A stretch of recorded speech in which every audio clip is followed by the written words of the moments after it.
അമേരിക്കയിലെ സ്കൂളിൽ ഒരു വിദ്യാർത്ഥി വെടിയുതിർത്ത സംഭവത്തിൽ ഗുരുതരമായി പരിക്കേറ്റ കുട്ടിയുടെ കുടുംബത്തിന്റെ ക്രിസ്തുവിശ്വാസത്തെക്കുറിച്ചുള്ള വാക്കുകൾ മാധ്യമശ്രദ്ധ നേടുന്നു. എൻ്റെ മകൻ റിവറിന്റെ ജീവൻ നഷ്ടപ്പെടാതെ സംരക്ഷിച്ചത് ദൈവത്തിന്റെ പ്രവൃത്തിയായിരുന്നു എന്നായിരുന്നു അടുത്തിടെ ഒരു മാധ്യമത്തിന് നൽകിയ അഭിമുഖത്തിൽ കുട്ടിയുടെ പിതാവായ ബ്രെറ്റ് ക്ലാർഡിയും അമ്മ ക്രിസ്റ്റീനയും വെളിപ്പെടുത്തിയത്.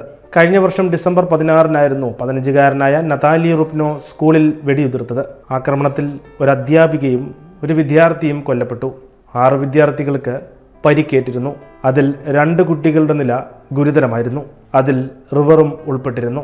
അന്നവൻ ഒരിക്കലും ജീവിതത്തിലേക്ക് മടങ്ങിയെത്തില്ല എന്ന് കരുതിയപ്പോൾ ഡോക്ടർമാരിലൂടെ ദൈവം റിവറിന്റെ ജീവിതത്തിൽ ഇടപെടുകയായിരുന്നു. ഗുരുതരാവസ്ഥകളെ പുഞ്ചിരിയോടെ നേരിട്ട് റിവർ ജീവിതത്തിലേക്ക് തിരിച്ചു വന്നു.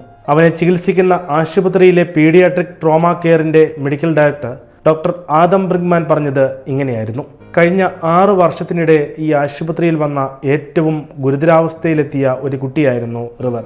5 ശസ്ത്രക്രിയകൾ നടത്തിയതിനൊപ്പം 2 ആഴ്ചയിലധികം അവൻ ICUവിൽ കഴിയുകയും ചെയ്തു. റിവർ ബോധാവസ്ഥയിലേക്ക് മടങ്ങിയെത്തിയപ്പോൾ ആദ്യം സംസാരിച്ചതും ബ്രിഗ്മാനോടായിരുന്നു. വളരെ വൈകാരികമായ ഒരു നിമിഷം എന്നായിരുന്നു ബ്രിഗ്മാൻ ആ സമയത്തെ വിശേഷിപ്പിച്ചത്. ഗുഡ് മോർണിംഗ് എന്നായിരുന്നു റിവർ ഡോക്ടറോട് പറഞ്ഞ ആ വാക്ക്. നീണ്ട 46 ദിവസത്തെ ആശുപത്രി വാസത്തിന് ശേഷം ഒരു ഹീറോയ്ക്ക് നൽകുന്ന യാത്രയായ പോലെയായിരുന്നു അവൻ ആശുപത്രിയിൽ നിന്നും മടങ്ങിയത്. ജീവിതത്തിലുണ്ടാവുന്ന നന്മകൾക്ക് നാം ദൈവത്തോട് നന്ദി പറയണം. എൻ്റെ മകൻ ജീവിതത്തിലേക്ക് ഒരിക്കലും തിരിച്ചു വരില്ല എന്ന് ചിന്തിച്ച നിമിഷങ്ങൾ എനിക്കുണ്ടായിരുന്നു. എന്നാൽ അവിടുന്ന് അവനെ സംരക്ഷിച്ചു.